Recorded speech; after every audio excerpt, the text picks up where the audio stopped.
Veja bem, a grande maioria que opera, depois de mais ou menos 6 meses, não sofre de olho seco, não tem problema com excesso de luz, não tem nada, vai ser uma pessoa normal. Eu mesmo hoje... Deixa eu te perguntar uma coisa a respeito. Primeiro eu queria que você me falasse um pouco o que é ceratocone. E se a ceratocone tem contraindicação ou não? Isso é uma pergunta de um ouvinte, viu? Que antes ficou sabendo do podcast e já... Pode perguntar polêmica. Então... Provavelmente ele deve ter, né?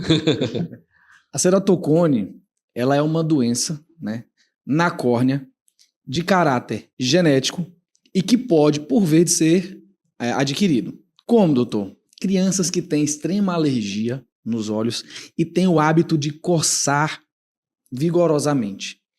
O que é o ceratocone? É uma curvatura da córnea, aonde ela vai perdendo a forma anatômica de ser redondinha e ela vai ficando pontuda. Daí vem o nome, né? Vem do grego, cerato, córnea, cone, do formato cônico.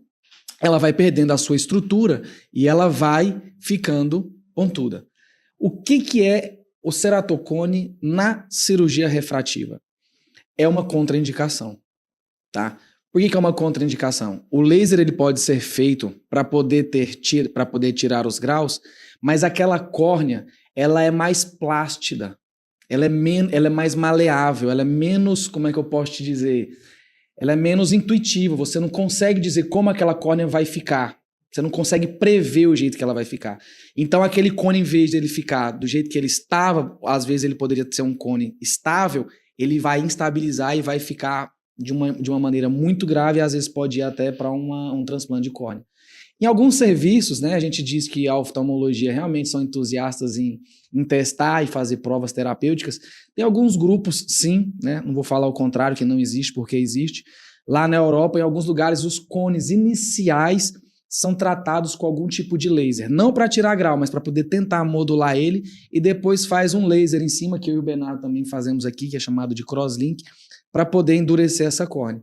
Mas, a grosso modo, para a gente poder entender que é uma pessoa de casa que está, né, querendo tirar essa dúvida, se a pessoa tiver ceratocone, ela sim vai ser uma contraindicação para poder realizar a cirurgia refrativa. Deixa eu te perguntar, a cirurgia refrativa a orientação de vocês é o uso, o tempo full time, lógico, durante o dia, em ambiente aberto, como o Dr. Tiago falou, o óculos escuro.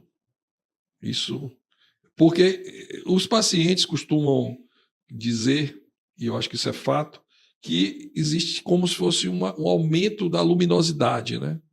Então, sem dúvida nenhuma, numa cidade como Santarém, perto da linha do Equador, o sol, né? Embora a gente use óculos, eu uso óculos escuros o tempo todo também, porque é uma forma de proteger, mas vocês recomendam então que mesmo depois daquela fase que você acabou de falar, Tiago, a gente usa esse óculos escuro, faz parte do, vamos dizer assim, do arsenal ali da bolsa, da necessaire. Na obrigatoriedade, é realmente no pós-operatório, porque ele realmente vai ficar um pouco sensível e a gente não quer que o ultravioleta estrague o resultado da cirurgia, como eu falei. Mas a grande maioria dos pacientes, eu, por exemplo, eu sou a prova viva de que fiz a cirurgia, e depois disso, eu sou uma pessoa como se não tivesse tido grau. Então, hoje eu não uso óculos escuro, igual você falou, full time, o tempo inteiro. Por quê? Porque a maneira como o laser corrigiu o meu olho não me trouxe esse tipo de sensibilidade. Certo. A gente estava discutindo até lá fora alguns casos de algumas pessoas que realmente desenvolvem um problema com contraste de cores, com alguns tipos de luminosidade e luz forte. Mas isso não é comum. E não é o normal. Porque uma coisa é ser normal e outra coisa é comum. São coisas diferentes, né?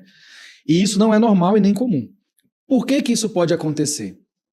É um tipo de aberração, né? A gente tem alguns tipos de ordem que a gente começa conversando lá fora, de alta ordem, baixa ordem, que dá um tipo de distorção de luz e de cores. Porque o grau era muito grande ou era um grau diferente. E aí o tipo do laser pode fazer uma bordazinha no olho e o jeito como a luz bate vai ser interpretada no cérebro da pessoa como uma coisa ruim. Sim. Mas isso não é para todo mundo. Veja bem, a grande maioria que opera depois de mais ou menos 6 meses, não sofre de olho seco, não tem problema com excesso de luz, não tem nada, vai ser uma pessoa normal. Eu mesmo hoje não gosto muito de óculos escuros, porque eu realmente não gostava de óculos, era nenhum. Fiquei sem, mostrar os olhos dele, né? fiquei sem óculos. Mas se isso acontecer, isso realmente é uma coisa particular de algum paciente ou outro. Isso daí, via de regra, não é a regra.